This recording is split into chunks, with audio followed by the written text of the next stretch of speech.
the generations of men. Robert Lee Frost, a governor. It was proclaimed this time, when all who would come seeking in New Hampshire ancestral memories might come together. And those of the name Stark gathered in Bow, a rock-strewn town where farming has fallen off, and sprout lands flourish where the axe has gone. Someone had literally run to earth in an old cellar hole on a by road, the origin of all the family there.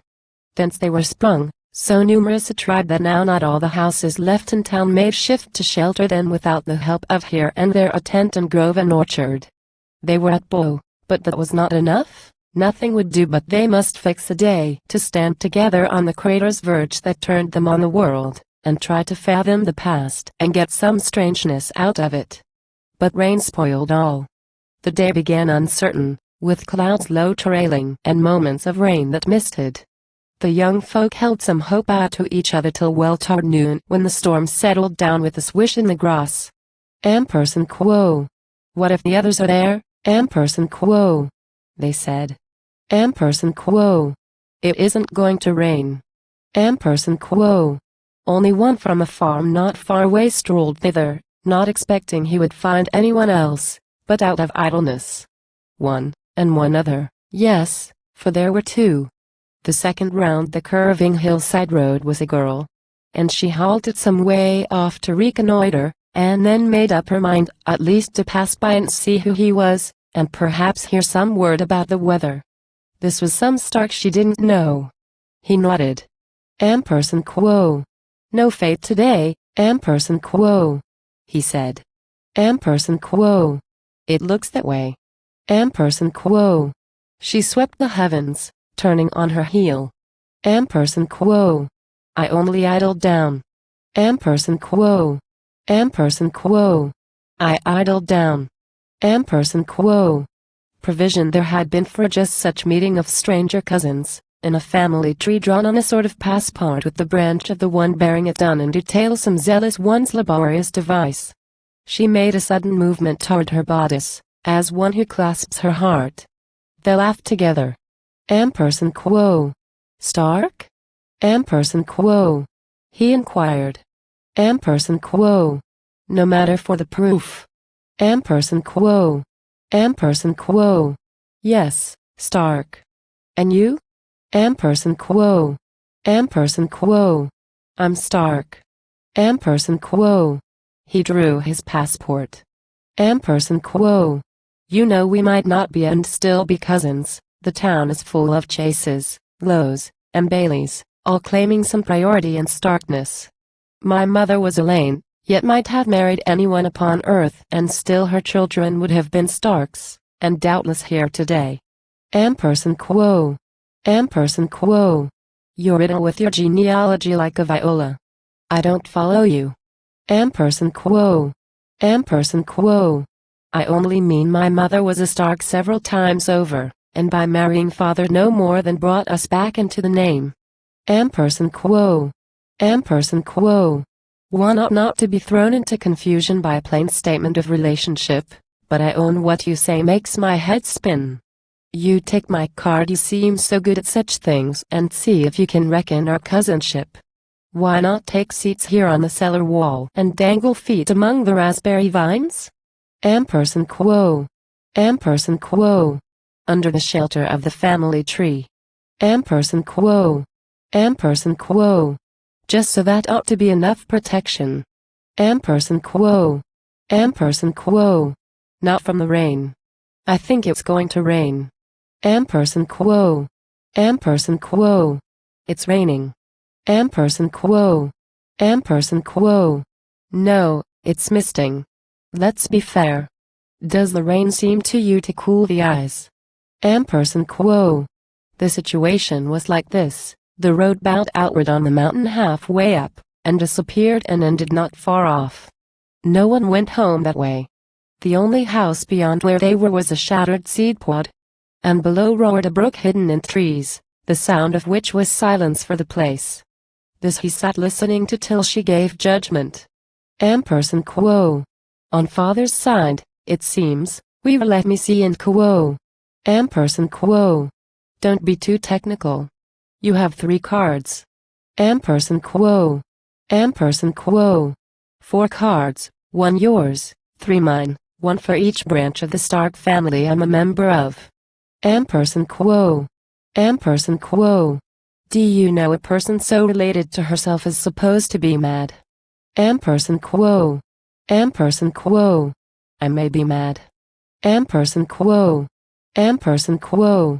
You look so, sitting out here in the rain studying genealogy with me never saw before.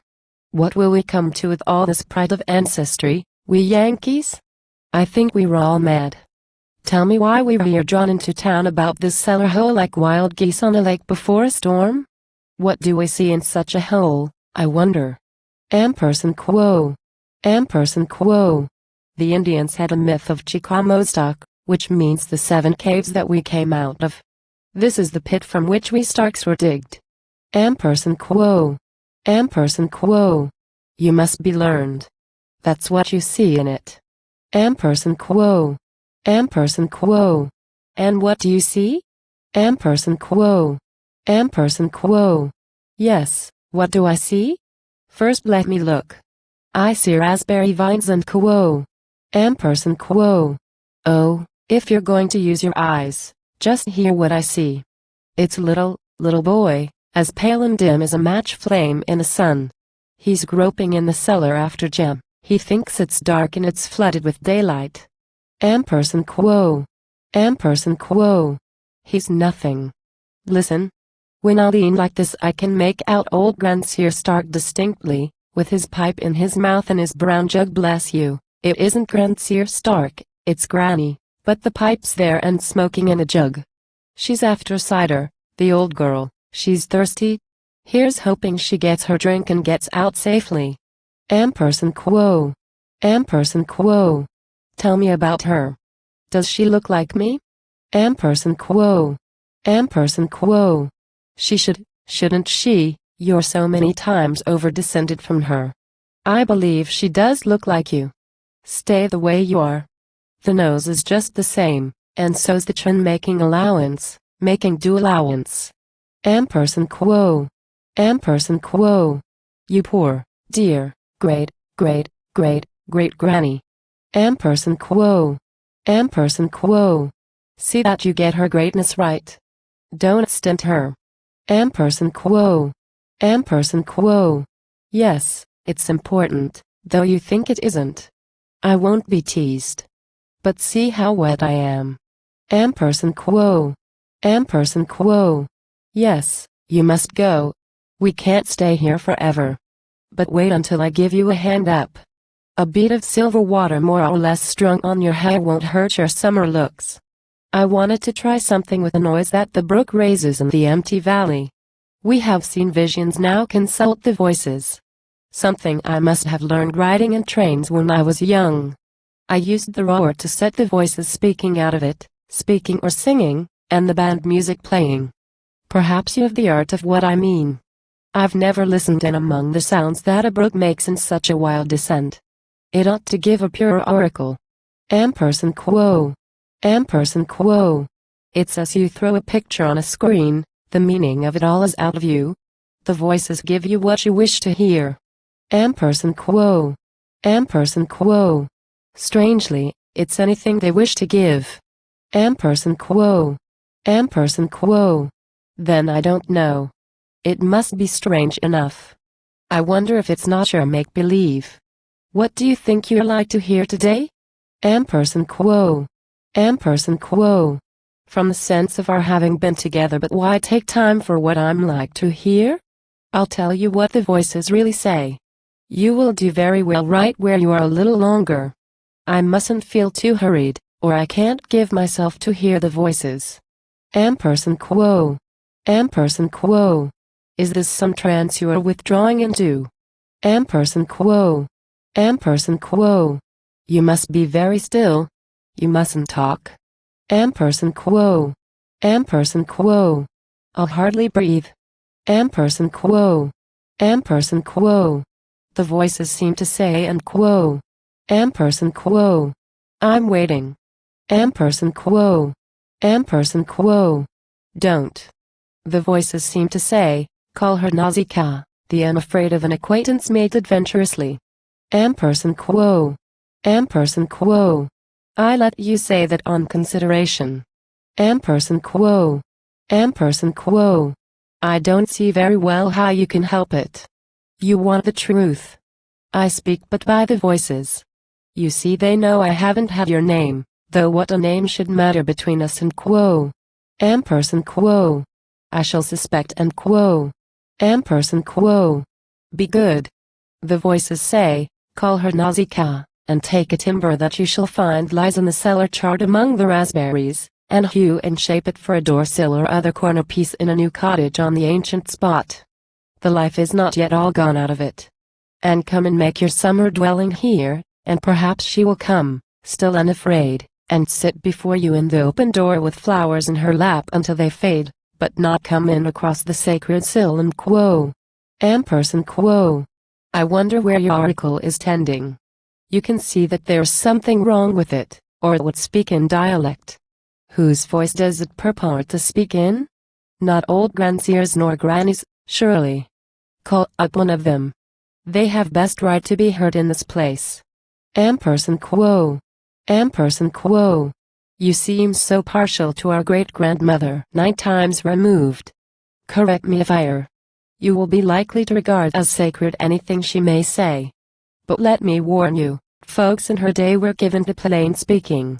You think you'd best tempt her at such a time? Ampersand quo. Ampersand quo. It rests with us always to cut her off. Ampersand quo. Ampersand quo. Well then, it's Granny speaking, I do know. Mebbe I'm wrong to take it as I do. There ain't no names quite like the old ones though, nor never will be to my way of thinking. One mustn't bear too hard on the newcomers, but there's a bit too many of them for comfort. I should feel easier if I could see more of the salt wherewith they're to be salted. Son, you do as you were told. You take the timber, it's as sound as the day when it was cut, and begin over there. She'd better stop. You can see what is troubling Granny, though. But don't you think we sometimes make too much of the old stock? What counts is the ideals, and those will bear some keeping still about. Ampersand quo. Ampersand quo. I can see we are going to be good friends. Ampersand quo. Ampersand quo. I like you're going to be. You said just now it's going to rain. Ampersand quo. Ampersand quo. I know, and it was raining. I let you say all that. But I must go now. Ampersand quo. Ampersand quo. You'll let me say it? On consideration? How shall we say goodbye in such a case? Ampersand quo. Ampersand quo. How shall we? Ampersand quo. Ampersand quo. Will you leave the way to me? Ampersand quo. Ampersand quo. No, I don't trust your eyes. You've said enough. Now give me your hand up. Pick me that flower. Ampersand quo. Ampersand quo. Where shall we meet again? Ampersand quo. Ampersand quo. Nowhere but here once more before we meet elsewhere. Ampersand quo. Ampersand quo. In rain? Ampersand quo. Ampersand quo. It ought to be in rain. Sometime in rain. In rain tomorrow, shall we, if it rains? But if we must, in sunshine. Ampersand quo. So she went.